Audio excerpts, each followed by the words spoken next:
안녕하세요, 여러분. 오늘은 많은 분들이 궁금해하시면서도 선뜻 물어보기 어려워하는 주제를 다뤄볼까 합니다. 바로 나이가 들면서 생기는 눈꺼풀 처짐에 관한 이야기인데요. 여러분, 혹시 최근에 거울을 보면서 내 눈이 예전 같지 않은데? 라고 느끼신 적 있으신가요? 아침에 일어났을 때 눈이 무겁게 느껴지거나 사진을 찍었는데 예전보다 눈이 작아 보이거나 심지어 피곤해 보인다는 말을 자주 듣게 되셨나요? 사실 이런 변화는 생각보다 많은 분들이 경험하는 자연스러운 노화 현상입니다. 하지만 단순히 외모의 변화로만 치부하기에는 우리 일상생활에 생각보다 큰 영향을 미치는 문제이기도 합니다. 오늘은 이 눈꺼풀 처짐 현상이 정확히 무엇인지, 단순한 미용 문제인지 아니면 건강과 관련된 문제인지, 그리고 쌍꺼풀 수술이 정말 필요한 것인지에 대해 깊이 있게 이야기해 보려고 합니다. 1. 나이가 들수록 생기는 눈꺼풀 처짐 현상. 먼저, 왜 나이가 들면 눈꺼풀이 처지는 걸까요? 우리 눈 주변의 피부는 사실 우리 몸에서 가장 얇은 피부입니다. 두께가 0.5mm도 안 될 정도로 아주 얇고 민감한 부위죠. 그래서 노화의 영향을 가장 먼저, 가장 크게 받는 곳이기도 합니다. 20대까지는 피부 속 콜라겐과 엘라스틴이 풍부해서 탄력이 넘칩니다. 하지만 30대가 넘어가면서부터 이런 탄력 성분들이 점점 감소하기 시작하죠. 특히 40대, 50대가 되면 그 속도는 더욱 빨라집니다. 눈꺼풀을 올려주는 역할을 하는 근육, 의학용어로 안검거근이라고 부르는데요. 이 근육도 나이가 들면서 약해집니다. 마치 오랜 시간 사용한 고무줄이 늘어나는 것처럼 이 근육도 탄력을 잃고 제 기능을 못하게 되는 거죠. 게다가 눈 주변에 지방이 쌓이기도 합니다. 젊었을 때는 적절한 위치에 있던 지방이 중력의 영향으로 아래로 처지면서 눈꺼풀이 무겁게 느껴지게 만듭니다. 여기에 평생 동안 반복되는 눈 깜빡임도 한몫합니다. 우리는 하루에 약 15,000번에서 20,000번 정도 눈을 깜빡인다고 하는데요. 이런 반복적인 움직임이 수십 년 축적되면 피부와 근육에 영향을 줄 수밖에 없습니다. 특히 요즘처럼 컴퓨터나 스마트폰을 오래 사용하는 경우 눈의 피로도가 높아지면서 이런 현상이 더 빨리, 더 심하게 나타날 수 있습니다. 2. 단순 미용 문제일까, 건강 문제일까? 많은 분들이 눈꺼풀 처짐을 단순히 나이 들어 보이는 미용상의 문제로만 생각하시는데요. 물론 그 부분도 있습니다. 처진 눈꺼풀은 실제 나이보다 더 늙어 보이게 만들고 피곤하고 무기력해 보이게 만들죠. 하지만 이것이 단순히 외모만의 문제일까요? 절대 그렇지 않습니다. 의학적으로 봤을 때 심한 눈꺼풀 처짐은 안검하수라는 질환으로 분류됩니다. 이는 단순한 미용 문제가 아니라 치료가 필요한 의학적 상태입니다. 눈꺼풀이 과도하게 처지면 시야가 가려지기 시작합니다. 처음에는 위쪽 시야가 조금 답답한 정도지만 점점 진행되면 정면을 볼 때도 불편함을 느끼게 됩니다. 이는 일상생활에서 큰 불편을 야기하죠. 또한 처진 눈꺼풀 때문에 무의식적으로 이마 근육을 과도하게 사용하게 됩니다. 눈을 크게 뜨려고 애쓰다 보니 이마의 주름이 깊어지고 만성적인 두통이나 눈의 피로를 유발할 수 있습니다. 더 심각한 경우 턱을 들어올리는 자세를 취하게 되는데요. 이렇게 되면 목과 어깨에 부담이 가서 근골격계 문제로 이어질 수도 있습니다. 건조함도 문제입니다. 눈꺼풀이 제대로 닫히지 않거나 반대로 너무 처져서 눈물이 제대로 분산되지 않으면 안구건조증이 생길 수 있습니다. 그렇다면 이것을 어떻게 구분할까요? 일반적으로 눈꺼풀이 동공의 일부를 가리기 시작하면 의학적 개입이 필요한 단계로 봅니다. 특히 시야가 방해받는다고 느껴진다면 반드시 전문가의 진단을 받아보셔야 합니다. 3. 눈꺼풀 처짐이 시력과 일상생활에 주는 영향. 자, 그럼 구체적으로 눈꺼풀 처짐이 우리 일상생활에 어떤 영향을 미치는지 좀 더 자세히 살펴볼까요? 먼저 가장 직접적인 영향은 시야 장애입니다. 상측 시야가 가려지면서 계단을 오르내릴 때 불안감을 느끼게 됩니다. 특히 아래를 내려다봐야 하는 상황에서 고개를 더 많이 숙여야 하는 불편함이 생기죠. 운전할 때도 문제가 됩니다. 신호등을 보거나 위쪽의 표지판을 확인할 때 고개를 더 들어야 하고 이는 안전운전에 방해가 됩니다. 실제로 많은 분들이 운전 중 불편함을 호소하시는데 이것이 눈꺼풀 처짐 때문인 경우가 많습니다. 독서나 컴퓨터 작업도 힘들어집니다.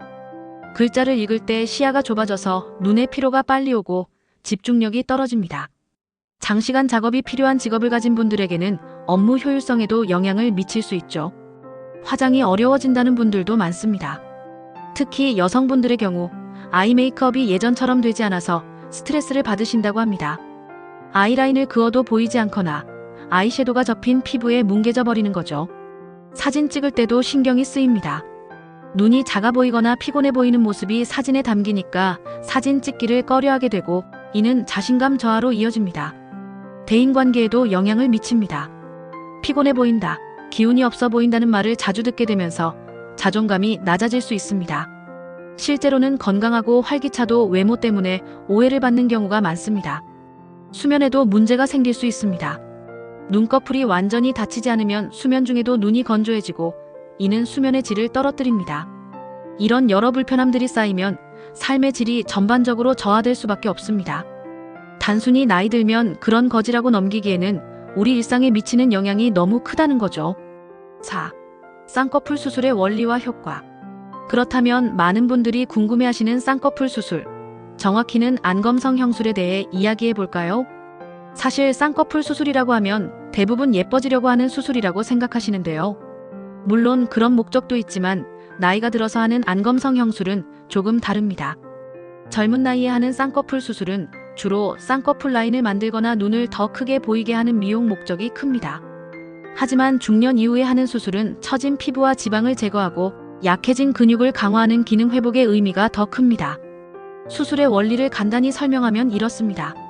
먼저 늘어난 피부를 적절히 제거합니다. 그리고 처진 지방도 필요한 만큼 제거하거나 재배치하죠. 그 다음 약해진 안검거근을 다시 강화시켜줍니다. 수술 방법에는 크게 두 가지가 있습니다. 절개법과 비절개법인데요. 절개법은 피부를 절개해서 직접 늘어난 조직을 제거하는 방법입니다. 효과가 확실하고 오래 유지되는 장점이 있지만 회복 기간이 필요하고 흉터가 남을 수 있습니다. 물론 숙련된 의사가 시술하면 흉터는 거의 눈에 띄지 않을 정도로 최소화할 수 있습니다. 비절개법은 실로 고정하는 방법인데요. 회복이 빠르고 흉터가 없다는 장점이 있지만 심하게 처진 경우에는 효과가 제한적일 수 있습니다. 나이가 들어서 하는 안검성 형술의 경우 대부분 절개법을 권장합니다. 왜냐하면 단순히 쌍꺼풀 라인만 만드는 게 아니라 늘어난 피부와 지방을 실제로 제거해야 하기 때문입니다. 수술 효과는 어떨까요? 가장 즉각적인 효과는 시야가 확 트인다는 것입니다. 많은 분들이 수술 후 세상이 밝아졌다고 표현하실 정도로 시야 개선 효과가 큽니다.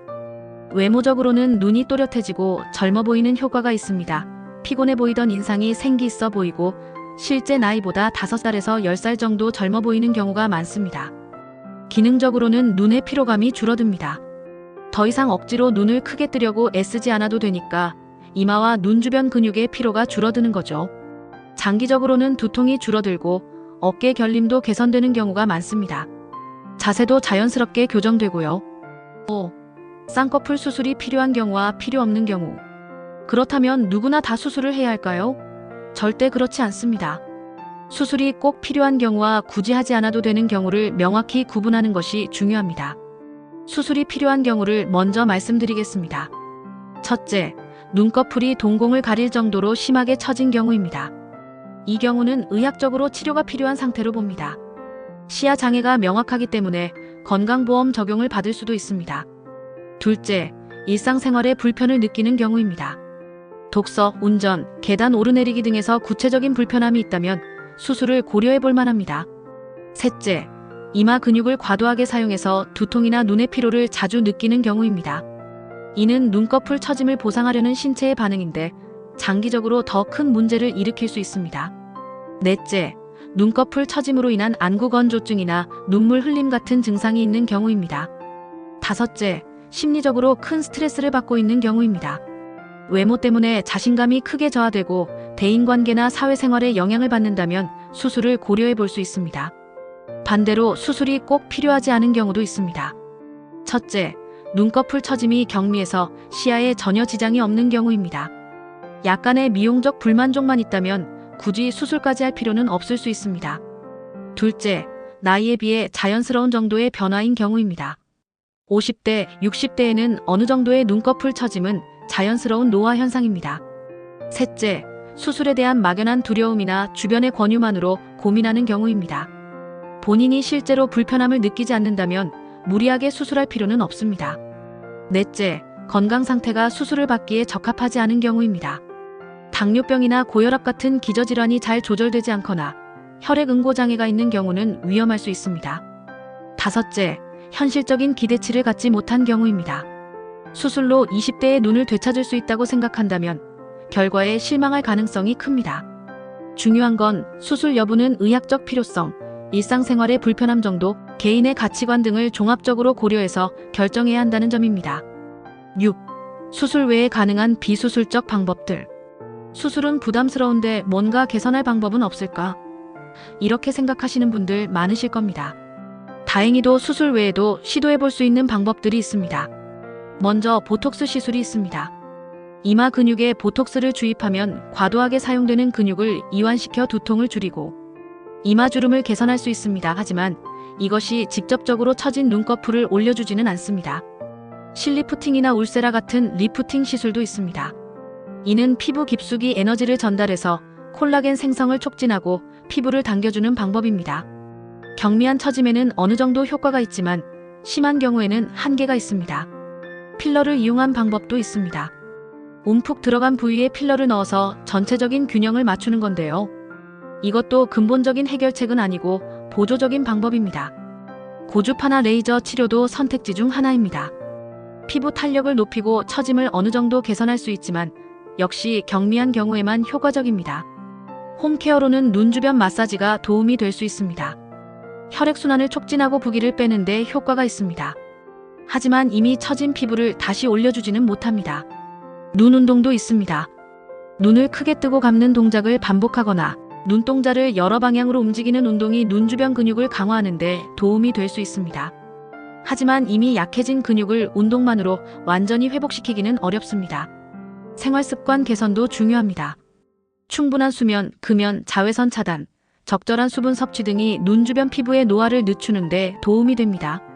눈 화장품도 신중하게 선택해야 합니다.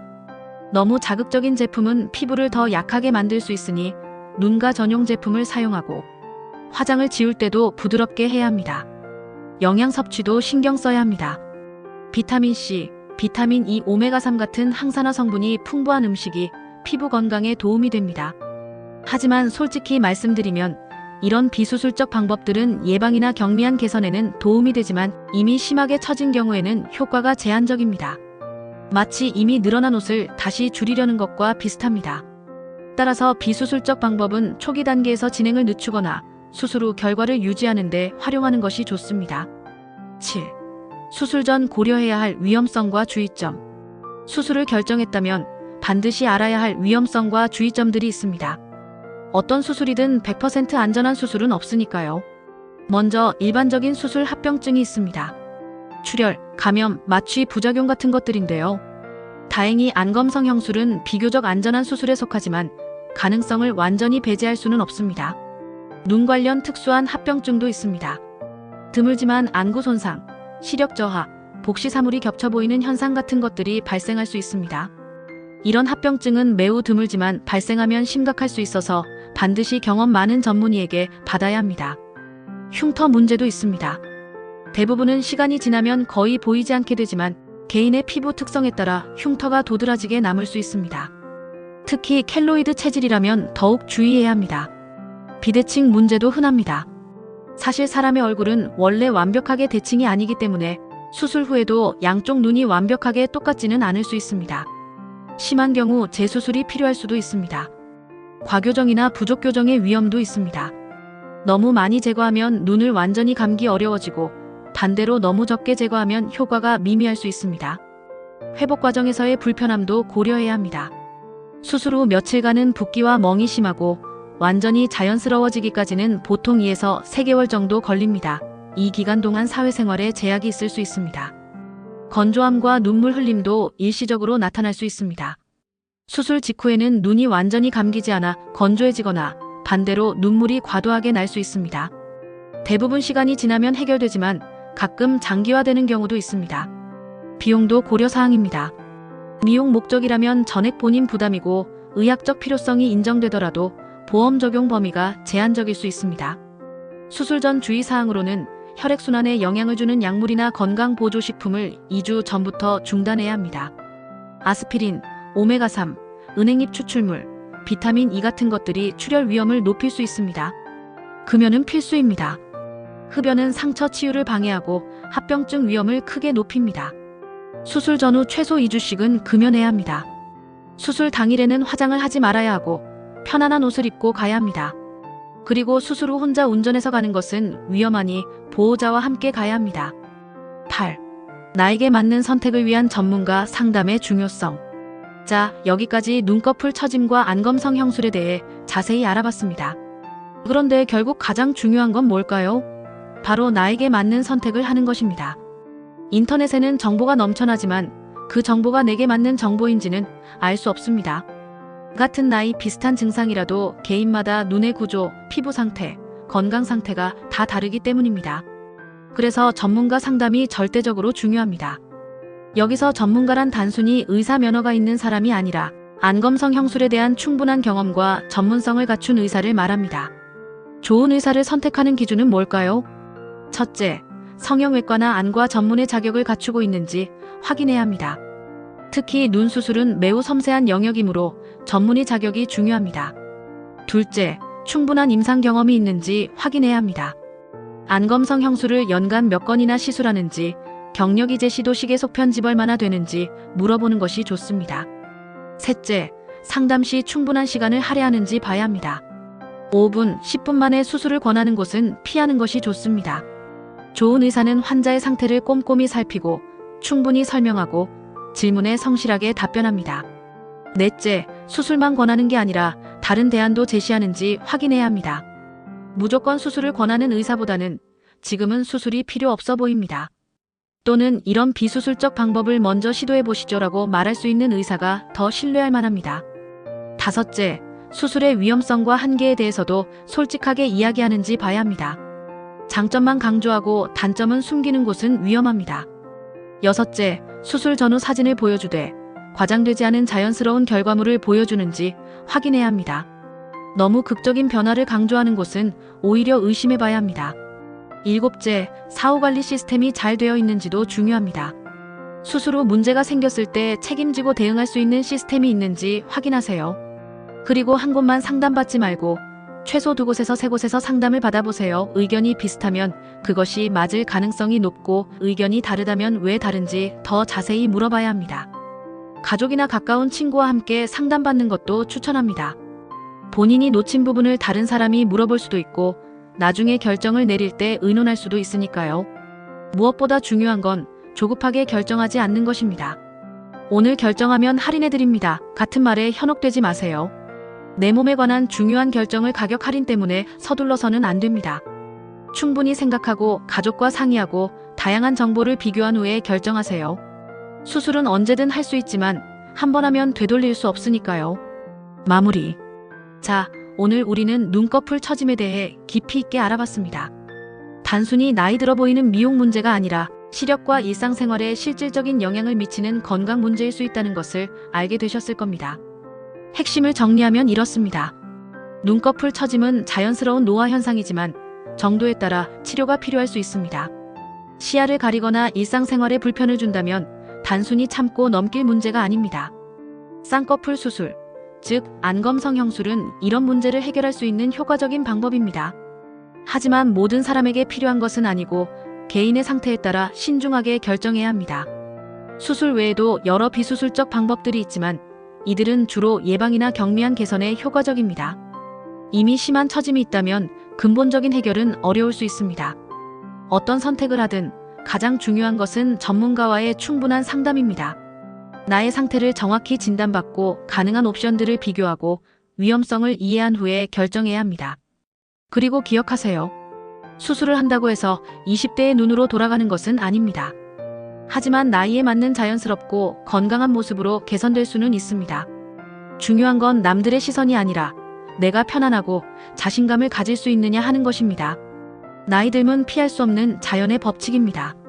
하지만 그 과정을 어떻게 관리하고 받아들이느냐는 우리의 선택입니다. 눈꺼풀 처짐 때문에 불편함을 느끼고 계신다면 혼자 고민하지 마시고 전문가와 상담해보세요. 그리고 무엇을 선택하든 그것이 나를 위한 최선의 선택이라는 확신을 가지고 결정하시기 바랍니다. 수술을 하든 하지 않든 그 선택을 존중받아야 하고 스스로도 존중할 수 있어야 합니다. 건강한 눈, 편안한 일상, 자신감 있는 모습, 이 모든 것이 여러분의 것이 되기를 바랍니다. 오늘 영상이 도움이 되셨다면 좋아요와 구독 부탁드립니다. 그리고 눈 건강이나 안검성 형술에 대해 더 궁금한 점이 있으시면 댓글로 남겨주세요. 여러분의 건강하고 행복한 삶을 응원합니다. 감사합니다.